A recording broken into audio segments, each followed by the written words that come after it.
એવી શક્તિ છે કે જેના વિના મુક્તિ અશક્ય માનવામાં આવે છે. સ્વ અને પરને અલગ અલગ સમજવાની અને અનુભવવાની ક્ષમતાને જ ભેદ જ્ઞાન કહે છે. તો આ સૌ પણ બોલો મારી સાથે. ભેદ જ્ઞાન શક્તિ છે, ભેદ જ્ઞાન મુક્તિ છે, ભેદ જ્ઞાન શક્તિ છે, ભેદ જ્ઞાન મુક્તિ છે. અલી ભૂલ, પણ એમ તો કહો કે આ ભેદ જ્ઞાન વસ્તુ શું છે? ભેદ જ્ઞાન એટલે આત્મા અને શરીર બંને તદ્દન અલગ છે તેવા વાસ્તવિક સત્યને જાણવું, માનવું અને અનુભવવું. આ ભેદ જ્ઞાન જ મોક્ષ પ્રાપ્તિ માટેનું પ્રથમ પગથિયું છે. પ્રજ્ઞાશીલી એટલે ભેદ જ્ઞાન. પ્રજ્ઞા એ જ્ઞાનનો એવો તીક્ષ્ણ ભેદ છે જે આત્મા અને કર્મ, શરીર આદિ સંયોગોને અલગ કરી આપે છે. જેમ સુથાર સીની વડે લાકડામાંથી કાષ્ઠને અલગ કરે છે, તેમ પ્રજ્ઞારૂપી સીડી આત્માને શરીર અને કર્મોથી અલગ કરે છે.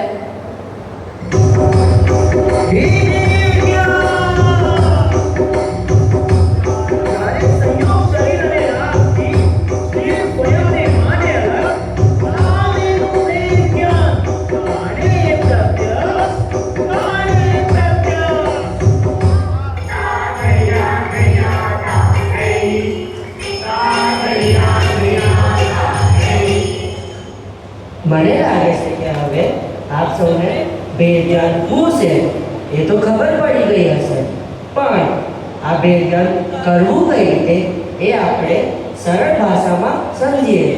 તો આ સૌ પણ બોલો મારી સાથે. ભેદ જ્ઞાન શક્તિ છે, ભેદ જ્ઞાન મુક્તિ છે, ભેદ જ્ઞાન શક્તિ છે, ભેદ જ્ઞાન મુક્તિ છે. અરે ઓ અંગલી, જો તો મારું આટલું સુંદર મહેલ જેવું ઘર, મારી આટલી મોટી ગાડી અને મારા પત્ની પુત્ર તો એકદમ ગયા ગયા છે. અને તને ખબર છે મારા ખાનદાનનું નામ કેટલું ઊંચું છે અને મારો ધંધો પણ એકદમ ધમધોકાર ચાલે છે. મને તો આ બધા પર ખૂબ જ ગર્વ છે. અરે રંગલા, આ બધું તો પર સંયોગ છે. આ ભાવમાં આ બધાનો સાથ મળ્યો છે, પણ આ સંયોગો પર આટલો ગર્વ કરવો બરાબર નથી, કારણ કે સંયોગો તો નાશવાન છે. આજે મળ્યા છે ને કાલે છોડીને ચાલ્યા જશે. તારો આત્મા જ અવિનશ્વર છે અને તે જ તારો સાચો સાથી છે. માટે આ સંયોગોથી ભિન્ન એવા અસંયોગી આત્માને તું જાણ. સંયોગોથી ભેદ જાણ, સંયોગોથી ભેદ જાણ, સંયોગોથી ભેદ જાણ, એ જ સાચો માર્ગ. ભેદ જ્ઞાનને પ્રગટાવવું એ જ મુક્તિ માર્ગ, એ જ મુક્તિ માર્ગ.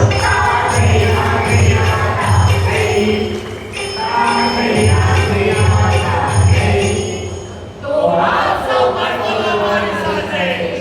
ભેદ જ્ઞાન શક્તિ છે, ભેદ જ્ઞાન મુક્તિ છે, ભેદ જ્ઞાન શક્તિ शक्ति से हे ज्ञान ज मुक्ति से હાય હાય રંગલા, આ શું થઈ ગયું?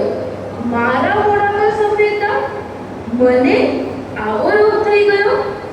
હું પહેલા કેટલી રૂપાળી હતી, જાણે સ્વર્ગની કોઈ અપ્સરા હોય, પણ હવે તો મને પોતાને અરીસામાં મારું મોઢું જોવું પણ ગમતું નથી. पल रुधिर राजमल थैली की कसव साधिते मैली नवद्वार बहे विनकारी अस देह करे किमयारी. अरे रवि, सावधान થઈ જા. જો આ શરીર તો મહા અપવિત્ર છે, અશુચિનો ભંડાર છે. આ શરીરના સંયોગમાં આવાવાળા પદાર્થ પણ એના સંયોગથી અપવિત્ર થઈ જાય છે. અને તને ખબર છે, આ આપણી આંગળીના એક વેળામાં 99 રોગ રહે છે. તો વિચાર કર, આ આખા શરીરમાં કેટલા રોગ હશે, અને તું એક રોગના થવાથી આટલી આકુલતા કરે છે. રંગલી, હવે તો તું શરીરની મમતામાં અટક નહીં. આયુષ્ય પૂર્ણ થતાની સાથે આ શરીર પણ છૂટી જશે. માટે તું શરીરથી ભિન્ન અશરીરી ભગવાન આત્મા છે એમ જાણ. શરીરથી વેદના, શરીરથી વેદના, શરીરથી વેદના, એ જ સાચો માર્ગ. વેદ જ્ઞાનને પ્રગટાવ્યું, એ જ મુક્તિ માર્ગ, એ જ મુક્તિ માર્ગ.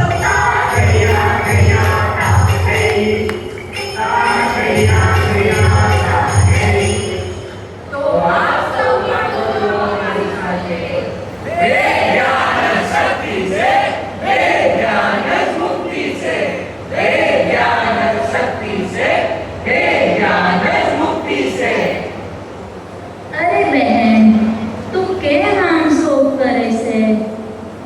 આ શરીરમાં જે રોગ આવ્યો છે એ તો કર્મનો ખેલ છે. કર્મો જ જીવનું બધું ભલું બુરું કરે છે. માટે આમાં તારો દોષ નથી, કર્મોનો જ દોષ છે. અરે રંગલી, કર્મો કઈ જીવનું ભલું કરતા નથી. કર્મ તો જળ છે. જીવ સ્વયં જ શુભાશુભ પરિણામોને કરે છે, જેના ફળ સ્વરૂપે કર્મ બંધાય છે. એણે પૂર્વમાં કોઈ કર્મ કર્યો હશે, તે જ અત્યારે રોગ રૂપે ઉદયમાં આવ્યા છે. માટે હવે તારે નવા કર્મથી બચવું હોય તો આમ શોક ના કર. અબંધ સ્વભાવી આત્માનું જાણ કર અને તેનો જ અનુભવ કર. કર્મોથી તું વેદના, કર્મોથી તું વેદના, કર્મોથી તું વેદના, એ જ સાચો માર્ગ. વેદ જ્ઞાનને પ્રગટાવવું, એ જ મુક્તિ માર્ગ, એ જ મુક્તિ માર્ગ.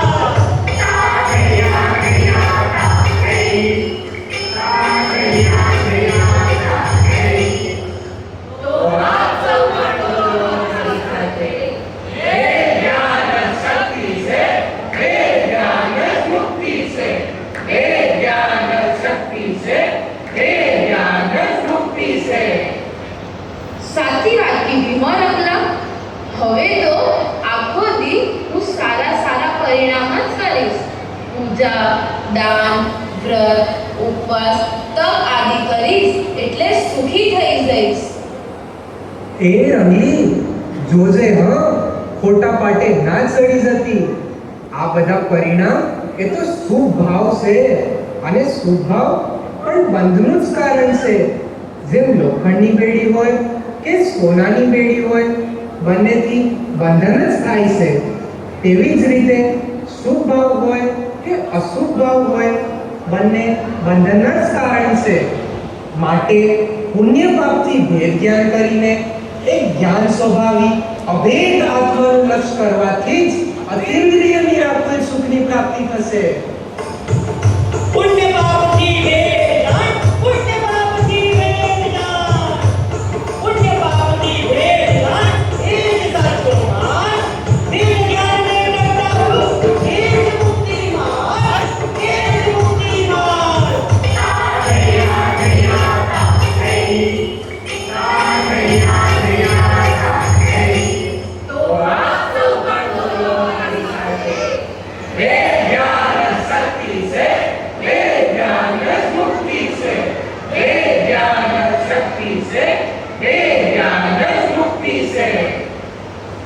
હાશ રંગલી, હવે તો મને બધું સમજાઈ ગયું છે.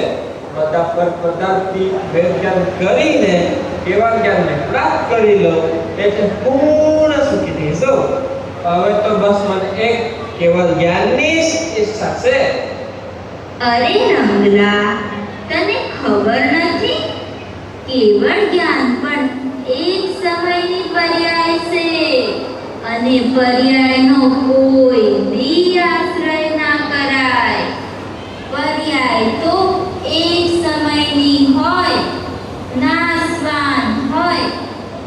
કેવળ જ્ઞાનની પ્રાપ્તિ માટે શાશ્વત ધ્રુવ એવા ભગવાન આત્માનો જ આશ્રય કરવા યોગ્ય છે. પર્યાયથી તું ભેદ જાણ, પર્યાયથી તું ભેદ જાણ. પર્યાયથી તું ભેદ જાણ, એ જ સાચો માર્ગ. ભેદ જ્ઞાનને પ્રગટાવવું, એ જ મુક્તિ માર્ગ. એ જ મુક્તિ માર્ગ, એ જ મુક્તિ માર્ગ.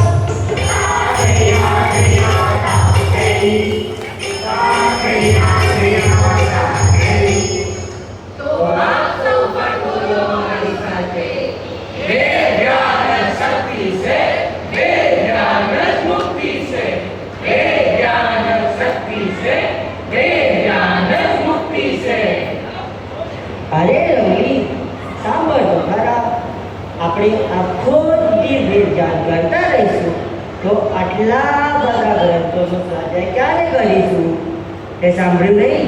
આજે પંડિતજીએ કહ્યું ને કે દિવસનો 4 કલાકનો સ્વાધ્યાય તો કરવો જ જોઈએ. અરે રંગલા, તારી વાત સાચી છે. આપણા જીવનમાં રોજનો 400 કલાકનો સ્વાધ્યાય તો હોવો જ જોઈએ. પરંતુ ભેદજ્ઞાન વગરનો એકલો સ્વાધ્યાય એકલા વગરના મીંડા જેવો છે. તે તો માત્ર ક્ષયોગ સંજ્ઞાનમાં જ નિમિત્ત બને છે. મોક્ષ પ્રાપ્તિ માટે તો સર્વપ્રથમ વેદ જ્ઞાન જ કરવા જેવું છે. તને શિવભૂતિ મુનિરાજ ખબર છે? તેમનું ક્ષયોગ સંજ્ઞાન એટલું મન હતું કે તેઓને નમોકાર મંત્ર પણ યાદ નહોતા રહેતા. પરંતુ માત્ર તુષ્માસ ભિન્નમ અર્થાત આત્મા અને શરીર પણ દાળ અને સ્ત્રોત્રની જેમ અલગ છે એવું ભાવભાષણ કરીને વેદ જ્ઞાન પૂર્વક જ તેમને મોક્ષ પદને પ્રાપ્ત કર્યું. તો આપ સૌ પણ બોલો મારી સાથે. વેદ જ્ઞાન જ શક્તિ છે, વેદ જ્ઞાન જ મુક્તિ છે. વેદ જ્ઞાન જ શક્તિ છે, વેદ જ્ઞાન જ મુક્તિ છે. વેદ વિજ્ઞાનતઃ સિદ્ધા સિદ્ધાયે કિલ કેચન તસ્યેવા ભાવતો બદ્ધા બદ્ધાયે કિલ કેચન.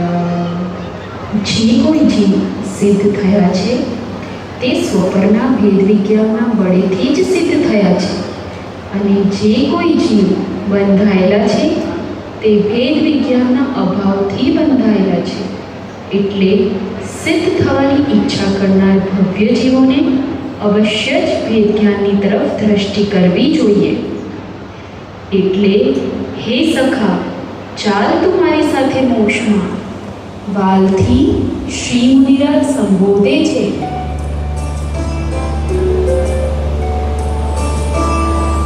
સખા ચાલને મારી સાથે મોક્ષમાં, છોડ પર ભાવને ઝૂલને આનંદમાં. હે સખા ચાલને મારી સાથે મોક્ષમાં, છોડ પર ભાવને ઝૂલને આનંદમાં. નિજ સાથ મોક્ષમાં લઈ જવા ભવ્યને, હાલથી શ્રી મુનિ રાજ સંબોધતા. હે સખા ચાલને મારી સાથે મોક્ષમાં, છોડ પર ભાવને ઝૂલને આનંદમાં.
મોક્ષમાં